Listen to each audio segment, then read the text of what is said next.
Saya pengen dapat statement yang clear dari Mas Anies.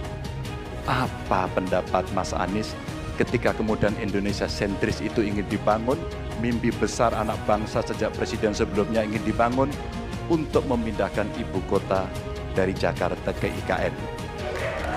Jadi, ketika di Jakarta menghadapi masalah, maka masalah lingkungan hidup, masalah lalu lintas, kepadatan penduduk, ini harus diselesaikan. Ditinggalkan tidak kemudian membuat otomatis selesai. Kalau yang pindah itu pemerintah, bisnis, keluarga masih tetap di sini, masih tetap ada masalah. Karena itu kami berpandangan, masalah yang di Jakarta harus diselesaikan. Jadi, jangan kita meniru pemerintah Belanda. Mereka punya kota tua, ketika kota tua turun permukaan, mereka pindah ke selatan, bikin di sekitar Monas. Ditinggalkan, masalah tidak diselesaikan. Terkait dengan IKN. Ketika kita memiliki masalah yang masih urgen di depan mata kita, sementara yang kita kerjakan hanya membangun tempat untuk aparat sipil negara bekerja, bukan untuk rakyat dan bukan pusat perekonomian. Mas Anies dalam posisi yang oposisi terhadap beberapa kebijakan termasuk IKN, menolak IKN dilanjutkan. Dan ketika dialognya sudah undang-undang, siapapun yang kritis dianggap oposisi, siapapun yang pro dianggap pro pemerintah. Kenapa? Karena tidak ada proses pembahasan yang komprehensif, yang berdebat pro kon. Kami melihat ada kebutuhan-kebutuhan urgen yang dibangun untuk rakyat.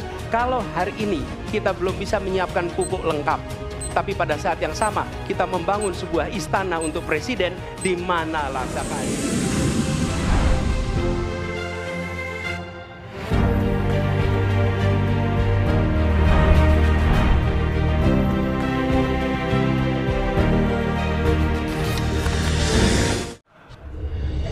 Mas Anies pernah menjadi gubernur ibu kota.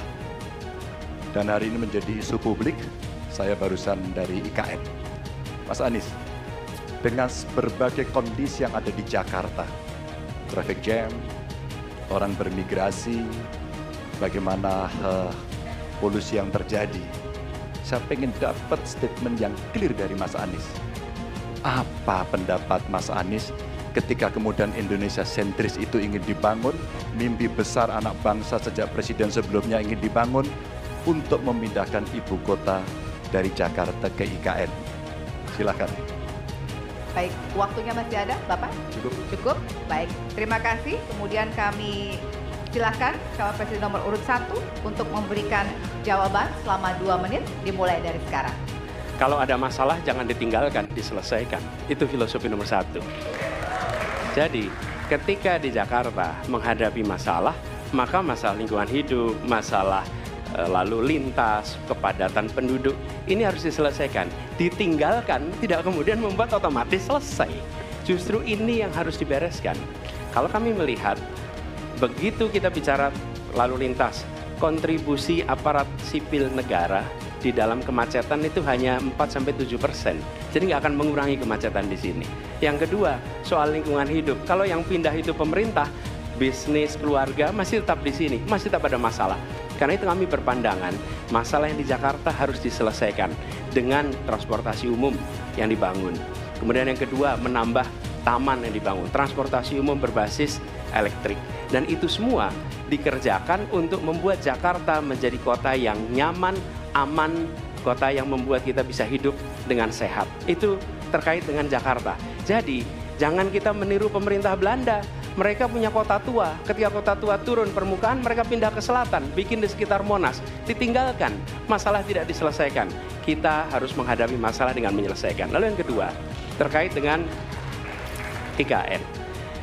Ketika kita memiliki masalah yang masih urgen di depan mata kita, di Kalimantan sendiri, kebutuhan untuk membangun sekolah yang rusak sangat banyak.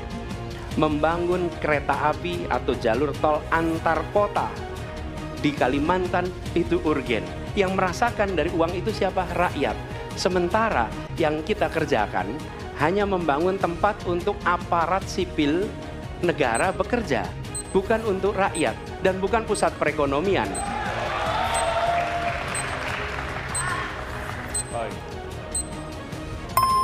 Ya, waktu Anda habis dan kami persilakan kepada calon presiden nomor urut 3 untuk menanggapi jawaban dari calon presiden nomor urut 1. Waktu Bapak 1 menit, disilakan.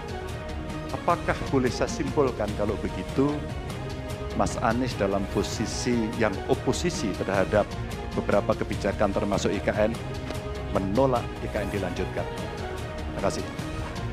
Cukup Bapak? Cukup. Baik. Baik, selanjutnya kami berikan kesempatan kepada calon presiden nomor urut 1 untuk menanggapi tanggapan dari calon presiden nomor urut 3. Waktunya 1 menit dari sekarang. Inilah salah satu contoh produk hukum yang tidak melewati proses dialog publik yang lengkap. Sehingga dialognya sesudah jadi undang-undang. Dan ketika dialognya sudah undang-undang, siapapun yang kritis dianggap oposisi, siapapun yang pro dianggap pro pemerintah. Kenapa? Karena tidak ada proses pembahasan yang komprehensif yang memberikan ruang kepada publik. Ini negara hukum, bukan negara kekuasaan. Dalam negara hukum, berikan ruang kepada publik untuk membahas sebuah peraturan sebelum dia ditetapkan. Tapi ini nada-nadanya seperti negara kekuasaan, di mana penguasa menentukan hukum. Dan kemudian dari situ kita berdebat pro kon. Kami melihat ada kebutuhan-kebutuhan urgen yang dibangun untuk rakyat.